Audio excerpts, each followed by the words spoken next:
Good morning. My name is Sheridan Forster and I'm your keynote speaker for this morning. I very humbly thank the organisers of the conference for inviting me to present in my time travel sort of way, because I'm actually pre-recording this on Tuesday. It'll be presented on Friday morning, I believe, which will be Friday night for me, and hopefully I'll be available in some form seen fit by the organisers to answer any questions or further any discussions, because this is a presentation that may generate a lot of discussion, argument, differences of opinion, and that's okay. The presentation, Midnight to Dinner Time, Time Travel in the Paradox of Presuming Competence. Now, before I start, I just want to briefly mention that I have an acquired disability myself called functional neurological disorder. So that means that I have issues with pain, issues with word finding problems, issues with my speech, which will block or stutter, and issues with spasms as well. And also, I have issues with competence, times when my auditory processing is gone, my visual processing is down, my comprehension is affected. Let's move into the presentation. So, Midnight to Dinner Time, Time Travel in the Paradox of Presuming Competence.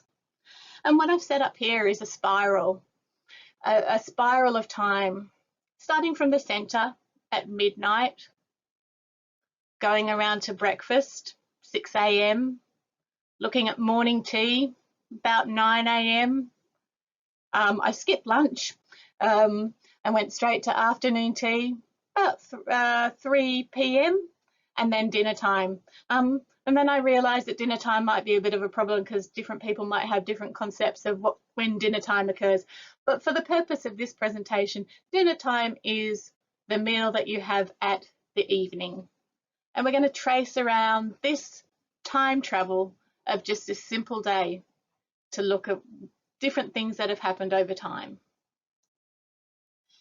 So midnight represents the time when we used to talk about people with profound multiple learning disabilities as having no communication whatsoever. And this broadly refers to the pre-1970s, the pre-1970s, when looking at a person who did not use speech at all was generally presumed to mean that the person had no communication whatsoever. But I've had to put an ellipsis on the pre-1970s to ellipsis, because there are still many people today who see a person with PMLD and think that they have no communication. Now, there's also a sad resurgence within the communication field, which I'll discuss a little bit later, of people again being seen as having no communication.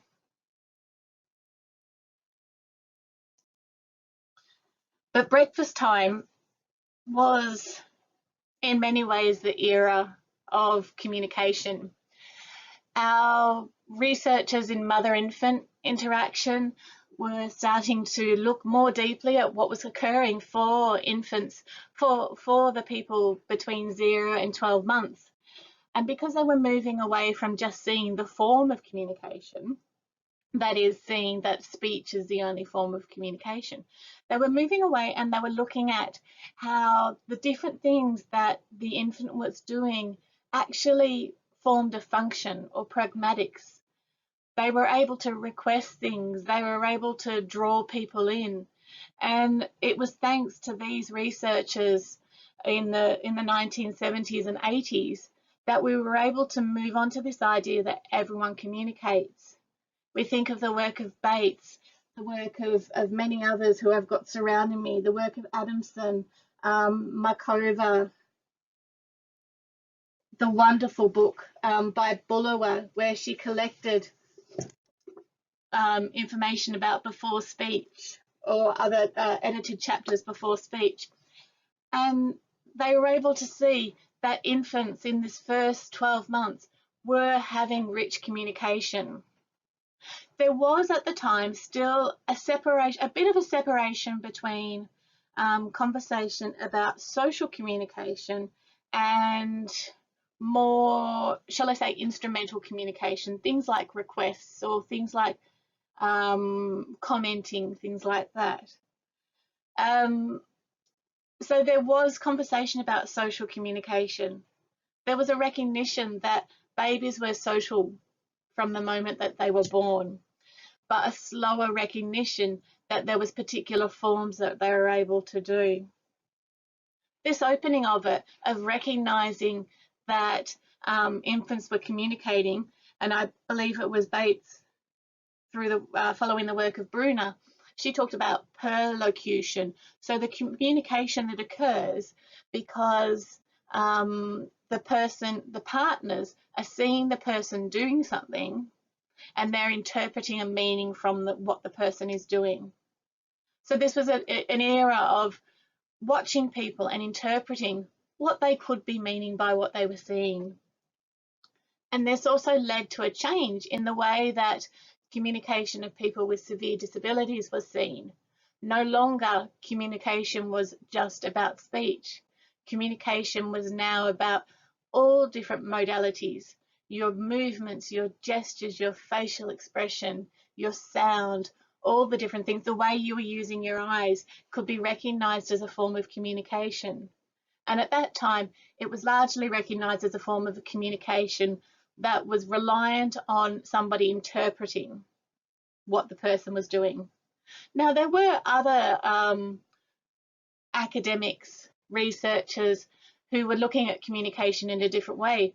Trevathan and others who were seeing that infants did have a lot more control. They were purposely, not just requiring the interpretation of others, but they were purposely trying to engage the mother in interaction. They were purposely trying to draw the mother back in if interaction had ceased. They were purposely saying when things are too much by turning away or using their hands in different ways to say it's too much at the moment. So this revolution in the way that we saw mother-infant interaction opened the door for those who had severe disabilities. So the behaviour of the person with PMLD could be interpreted to have meaning, to communicate. And this era of the 70s and 80s and the 90s lay groundwork for the mantra that everyone communicates. Everybody communicates, albeit using very different ways. Now I'm taking a bit of a time warp to 2010 and to an era in which we started hearing the mantra to presume competence. The presumed competence movement, I guess, in Australia and in the United States has been very big.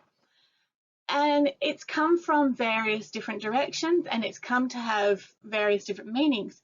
See, the term in itself is problematic because it's an incomplete phrase, presumed competence. Presumed competence in what exactly? So that led to various people taking it to have different meanings. For some people, in particular, people who had been aligned with word finding problems again, aligned with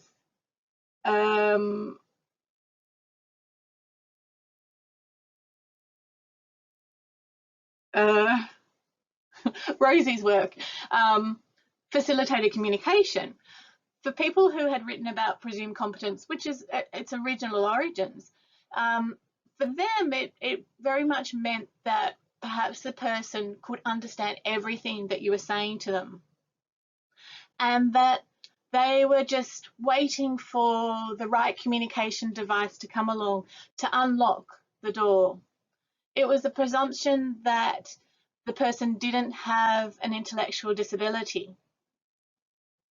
For others, it was a more nuanced meaning when they said presumed competence, and it was a way of saying we presume that the person has a capability to learn everything and anything.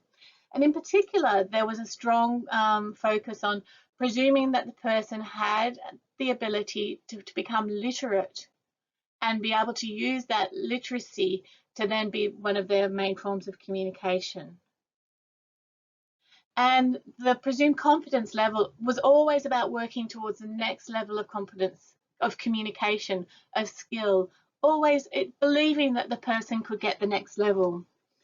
And it's being used in different ways. There are many, if you Google presumed competence, what you'll find is it's attached to many of the tech companies. They'll be the first thing that will come up.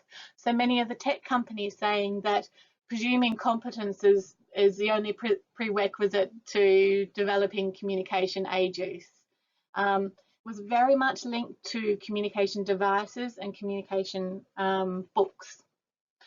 In the augmentative and the alternative communication groups, so the AAC groups, it also was working alongside with some subtle messages that they were saying. So quite often you would read from the AAC groups, people who might say when the person had no way of communicating, or they would say before I got my AAC, or before I could communicate. There was strong messages of just because I can't talk doesn't mean I don't have something to say.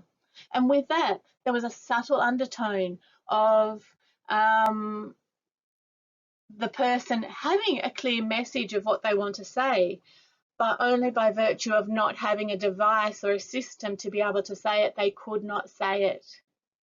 It was very much seen, or there was a strong undertone that a full literacy device, a full communication board was the only valid form of communication. And that being seen as intelligent was always one of the most important things. So you'll see those lovely memes that are full of good intentions, saying things like, just because I can't talk doesn't mean that I can't or that I can't communicate. Or, you know, the worst thing was when people presumed that I couldn't understand. But that has in itself a subtle ableism, a subtle way of saying to be thought of not understanding speech is horrific in certain people's minds. So there's this subtle ableism that comes with presuming competence, that only though competence is the gold star and anything less than it is problematic, and that achieving this competence must be reached. And that in itself has a form of in the medical model where we will cure, we will fix the person of their disability that they hold. So presumed competence carried many wonderful things. It was very strong. If you were seen not to presume competence in a lot of Facebook groups, you would often be seen as the reason for the person's impairment. Even groups like the Rett Syndrome International Group, we had quite a debate on whether presuming competence was a necessary requirement of working with people with Rett syndrome. Now that's a particularly difficult one because of more that we're learning about Rett syndrome, but it's also an issue when you bring in the fact that a lot of people with Rett syndrome also have very complex seizures, which are going to affect their competence at various times. At afternoon tea time on the Spiral, I wrote on my blog that I can't presume competence. I can't blanketly presume competence. I wrote, it involves approaching people with the presumption that the person does understand your speech and has the capacity to develop more complex levels of communication. And in many ways, I applaud this approach, in particular with children. But are there risks inherent in this approach? Sometimes I feel like I sit between two camps. But there are people that I've met that I've suggested that the person does understand more than appears apparent, in particular those with autism. On the other hand, I've met people for whom I'm quite confident they did not understand speech, and their body language and facial expression would be their ongoing communication methods. Some people may criticize me for essentially judging incompetence. They may suggest that I am the greatest impairment in the person's life and that I am doing a disservice to the person. But are there times when it is best to presume or judge incompetence or inability to understand and express in a more complex form? Do we risk an injustice to a person by only seeing what we want them to become rather than how they might be currently presenting? Do we just keep talking to a person who may not understand speech? Does that compromise the interaction? And do we increase our compensatory strategies when we don't presume competence? Do we accept different levels of engagement than what we might if we presume that a person can understand everything? Are there populations for whom not presuming competence is okay, such as people who have daily uncontrolled seizures, people with advanced dementia, people who are barely alert? How does this affect the interaction that we engage in? And how long do we presume competence before we make a judgment that the person does not understand? How long do we take we just need to find the right key to open the door to the person, or we just need to find the right answers or set up the right accessible response mechanisms? Where is the intersection between presuming competence and they understand everything I say in the absence of evidence that the person does understand? As professionals, how do we deal with objective assessments of comprehensions? How do we find our answers? Additionally, do we automatically assume that incompetence is a worse state, that people deemed to have profound ID are lesser, who haven't reached their potential? Don't get me wrong, it's important to try and find out what someone understands and support them to develop. I don't want to see people who are showing understanding have these things ignored and get treated as though they don't understand. I've seen enough people who do understand look at people with exasperation when they've been high-pitched in speech. But I've also seen people who do not appear to understand speech have their body language ignored while interaction partners talk at them. I don't think there's clear answers, but I do feel that there is a point at which presuming competence might not always be the best thing, though I'm sure there are people who might disagree. So this is what I put up on my blog to get the conversation started. So it came to dinner time. Years of me struggling with people saying that I must presume competence. And I had a paradigm shift. I didn't need to presume competence, but what I did have every time I met somebody was a sense of inherent social competence, of relational competence, that this person in front of me could communicate with me now with the skills that they had now. Maybe I had to modify some of the things that I was doing. I believe that this person present in front of me did not have to change or learn new skills in order to be a communicator, that they were a communicator. The person had current means of communication that I can learn to share.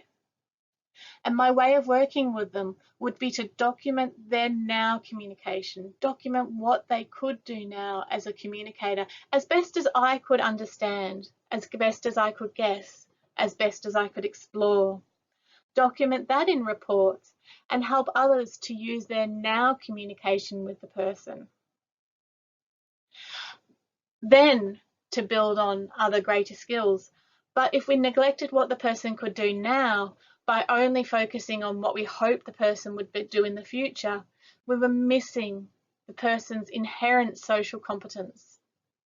And this is where I got to at dinner time. That we've gone all the way from no communication to everyone communicates to presuming communication, but inherently not presuming it if they weren't using a full device yet. To me, not being able to presume competence, and to finally, me being at a point where I presume inherent social competence, that the person is ready now. I just need to be able to meet them there.